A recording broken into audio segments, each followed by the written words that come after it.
Hello Wargames, it's me Callum from Tabletop Banter, and in today's video we're going to have a quick chat about the social contract in Wargaming.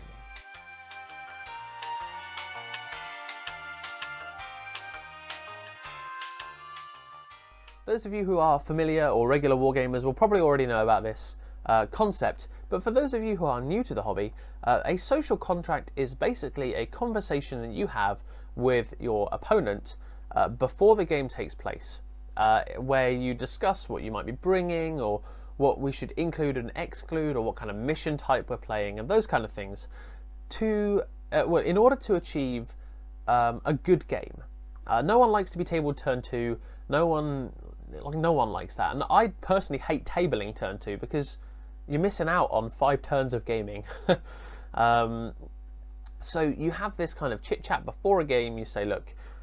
Maybe it varies from place to place, but I'll just send my full list across to my opponents most of the time. At the very least, I'll say, I'm taking 30 tactical marines. I'm taking a couple of characters like a chaplain and a captain.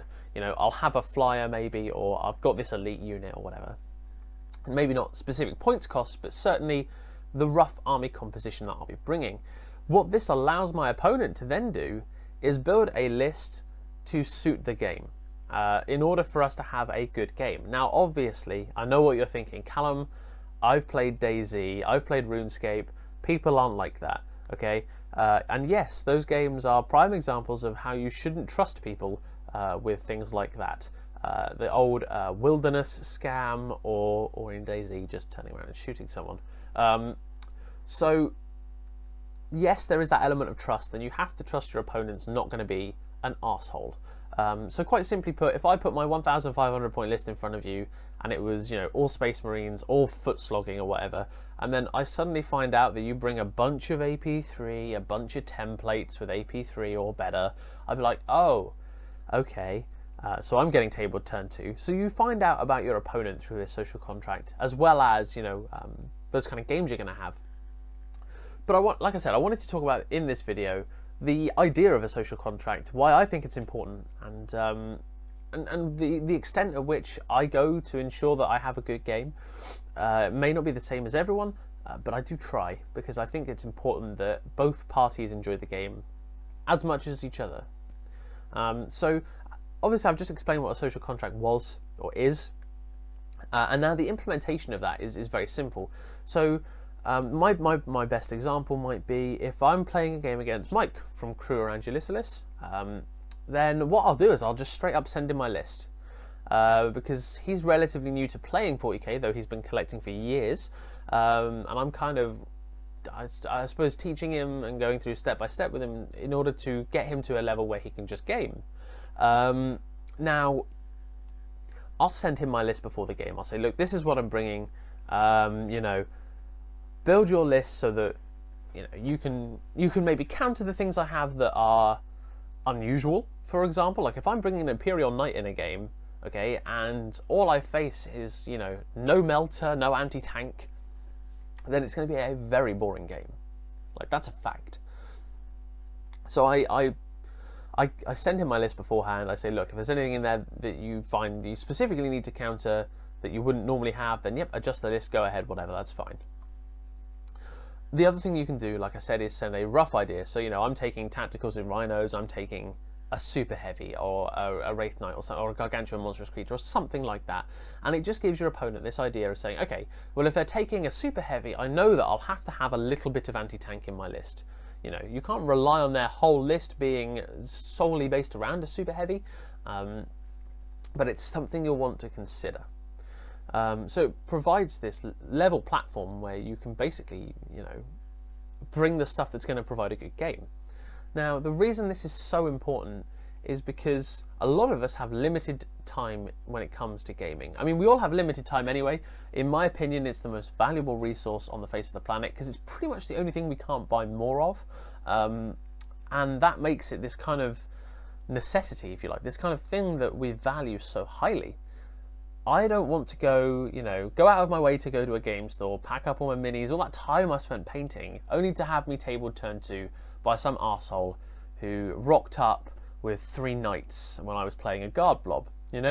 I would try and make fun of that, fun of the situation, make good of it, and say, oh, okay, my objective is to survive. Everyone's going to ground. Everyone's we're pinned down, and I'll try and turn it into a story. But if I get table turn 2, that to me is time that I could have spent playing a game I'd rather have enjoyed.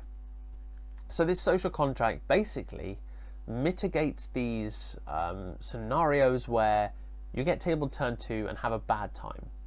We're all in this hobby to have a nice time, whether that be painting, playing, competitive fluff, whatever it may be. We're all here to have fun, and I think it's really important to discuss these things with your opponent in order that you both get the same experience out of the game. This is something that Hooves of Doom mentioned in one of his videos. He wants to go and play 40k in Age of Sigmar at a local store of his, but he doesn't know what the people are like there. He doesn't know what the opponents are like. And so you enter this situation with pickup games in particular, where you just go to a store and play a game. You don't know what your opponent's going to bring. You don't know how they're going to play, whether they're going to be a dick or not, basically. And so it's hard to invest your time into this unknown game. Which is why the social contract is so good at giving you games where you can have more fun. You also learn a lot about your opponent in how they counter your list, I suppose. For example, I could give my list off and it's all orc boys, they bring all flamers, and all of a sudden I'm like, right, well, I won't play you again, because obviously I've sent you my list and you said, how can I beat him easily? As opposed to, how can I make this a fun game? Now, obviously there is an argument for unseen lists, you just bring whatever. And to a degree, I think that has a place in the game if you know who you're up against, if you know what they're likely to bring. But when it comes down to these first games against people, or if you're entering a very unknown situation, these social contracts can really ensure you have a good game against someone, or you find the right opponent. And those two things will really be the basis for your hobby, because at the end of the day, if you're going to live somewhere, and you've got no one to play against who is of the like mind, or you have not met someone who's got that same desire in the hobby to play the way you want to play, you'll find it harder to motivate yourself in other areas of the hobby as well. And at the same time, you don't want to spend this time doing stuff over and over again where you just get table turn 2 every time. And then that will, I don't want to change the way I collect. I'm not going to change the models I buy just because I'm getting tabled. What I'll probably do is just stop playing and just paint, for example, or just find those opponents that want the game that I want. And that's what it's all about, really. It's finding those opponents, finding those that gaming group that want the same thing, because if you can find that, then you struck gold. That's really the best thing for anyone's hobby, is to have that kind of gaming group. And that's what this video is about. It's about using social contracts to find a gaming group, and how they are so key in basically setting the foundation for a future regular opponent. So I do hope this video has been relatively informative, or at least thought-provoking, to say the least. I do want you guys to think about these things and try and implement them in your hobby, if you so please. And at least consider that we're all in this for the same reason. We want to have fun, even though that comes about from different reasons, competitive fluff, paint, or list build, or whatever. We are all here to have a good time and to have enjoy this hobby that we spend all of our time and our money on. So those are just things to consider when you do go up against an opponent. Thank you ever so much for watching. Don't forget to like and subscribe, and leave those comments below. It's the liking and the subscribing that really helps the channel grow and push forward. And obviously interaction from you guys is something I will ask for in every video, because I just love seeing comments. It gets me really excited when people post their opinions, even if they're different to mine. I don't mind. Just because I'm saying something doesn't mean it's the be all and end all. It's what you should believe. It's just my opinion that I feel would make a gaming group better off. If you have a differing opinion or the same opinion, then put that down below. Let me know what you think, and if you feel inspired to organise more games through this social contract method, then that'd be great to hear about as well. But that's it for this video. Thank you ever so much for watching, and in the meantime, don't forget, have fun.